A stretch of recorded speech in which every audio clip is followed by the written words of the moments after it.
I've been thinking a lot lately about the relationships between, well, a number of things really, but a relationship specifically between the body, the physical body with its senses, its abilities to perceive the outside world, its internal interoceptive sense, between that whole set of interrelated mechanisms, between that, the representations that those things have in the brain, so representations of the physical body, representations of those perceptual engagements and so on, a relationship between those two things, the relationship between that internal set of representations, cognitive representations, and a sense of self, and also between that internal set of representations and language.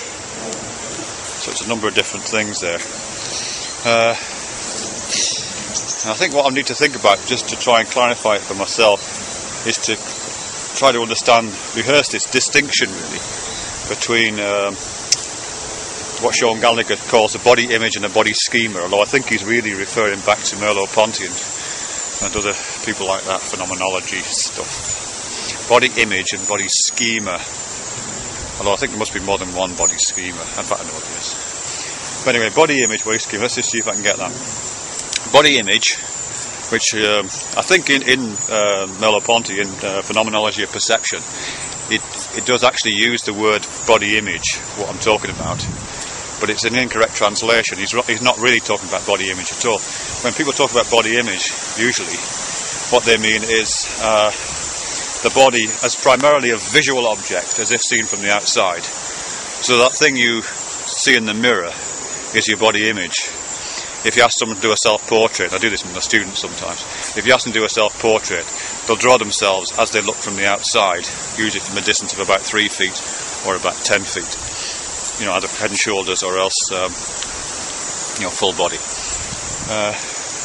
As I say, it's primarily visual, and it's like an object in space, so that I'm looking around this bit of space I'm in right now, this country park here in Cheshire, and I'm seeing these trees as objects, with clearly delineated boundaries. They appear to have some kind of substantive quality. They have textures and apparently something that looks like weight, something that looks like permanence, those kind of things.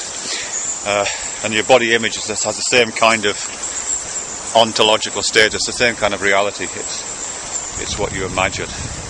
And if you've got something like some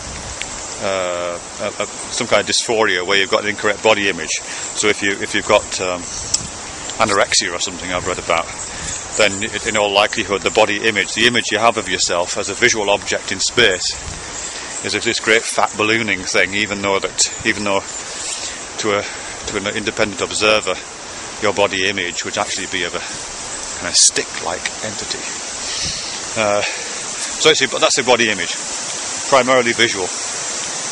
Your body schema, and as I say, I think there's probably more than one of these, is your it's kind of like your body as experienced from the inside, so that it's the body in motion, for one thing. It's the motricity and the motility of your body, and the kind of paths that your body can make through space, and the representations of that, and the representations of the amount of play in a joint, or the amount of resistance needed to carry out a certain action. The feeling in your muscle as you move your arm. That's part of your body schema. It's a set of relatively codified and relatively, fairly easily represented sets of data about the body. And it's the body in all its sensory extensions, sensory dimensions, not just the visual sense. In fact, the visual sense is completely different in terms of a schema. So there are elements of the body schema which, as I say, are about range of motion, this kind of felt sense. But there's also body schema associated with the internal chemistry of the body, or with things that are going on in the body, like the heart rate or breathing. That has very particular stereotypical ranges of motion and ranges of activity, types of activity going on there. Just got to climb this fence. Hold on. Baby guy, come on pups. BB, Guy, come on, come on. You know, so you've got all these ranges of motion. Come on.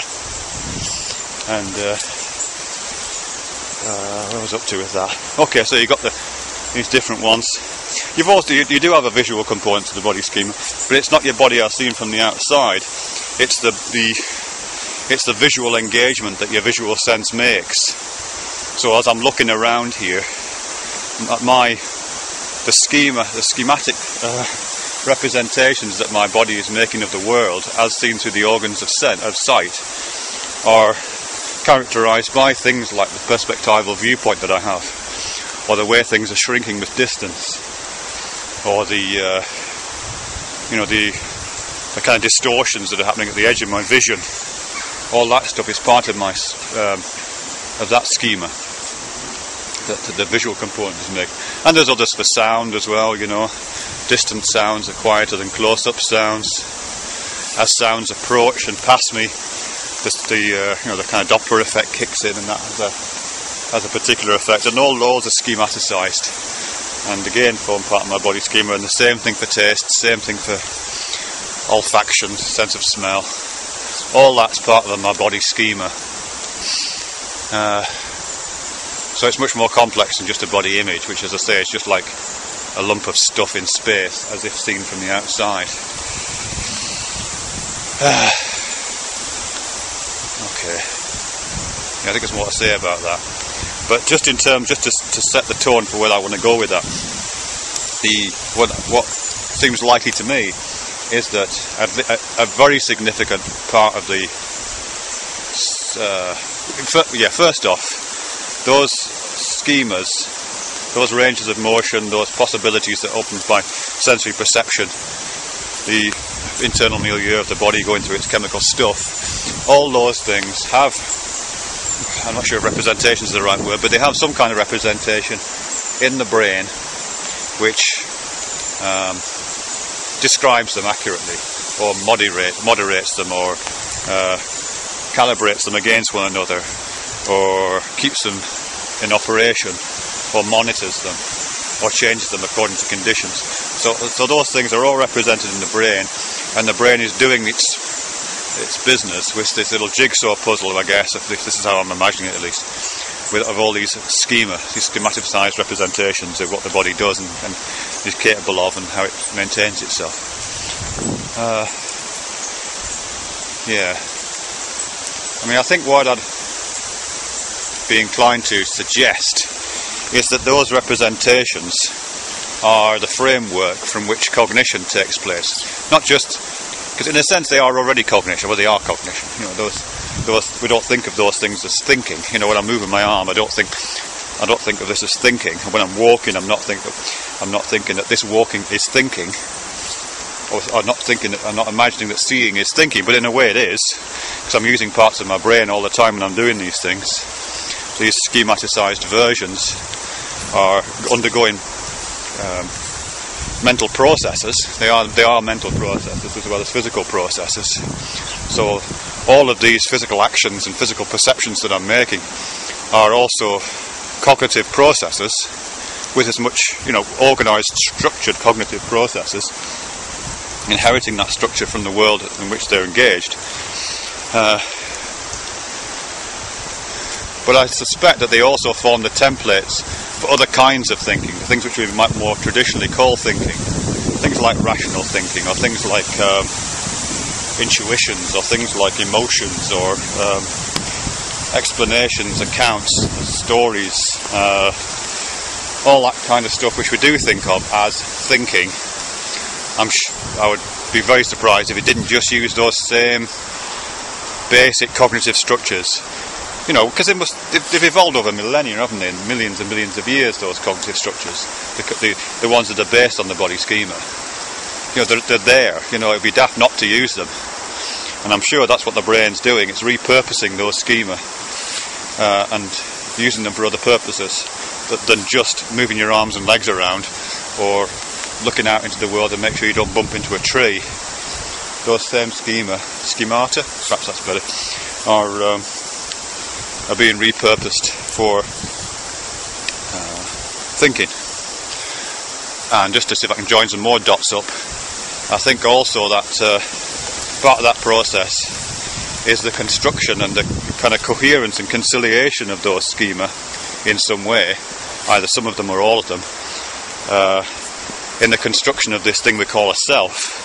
So all of those various schema, the schema that comes out of the eyes, that comes out of that kind of sensory engagement we call vision, the schema which is this feeling of moving around, this motility that our body gives us, the feeling of the internal milieu of your body, the biochemistry doing its job, all that stuff somehow, I suspect, is working together to produce this sense of a self. You know, either like a jigsaw puzzle or like a moire pattern or like a Venn diagram where all these things overlap. You know, these are the kind of images I've got for that. So this thing we call a self, I think, is being generated from those schemata.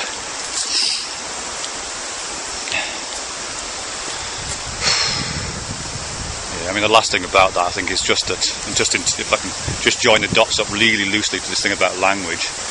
You know, if there's this thing called a self, produced by some interrelationship between these schematic activities in the brain, and if thinking is the result of that, so you got this self and it's doing this thing called thinking,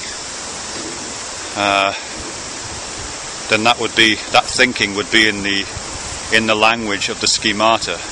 It would be the language of the body being used to do that thinking.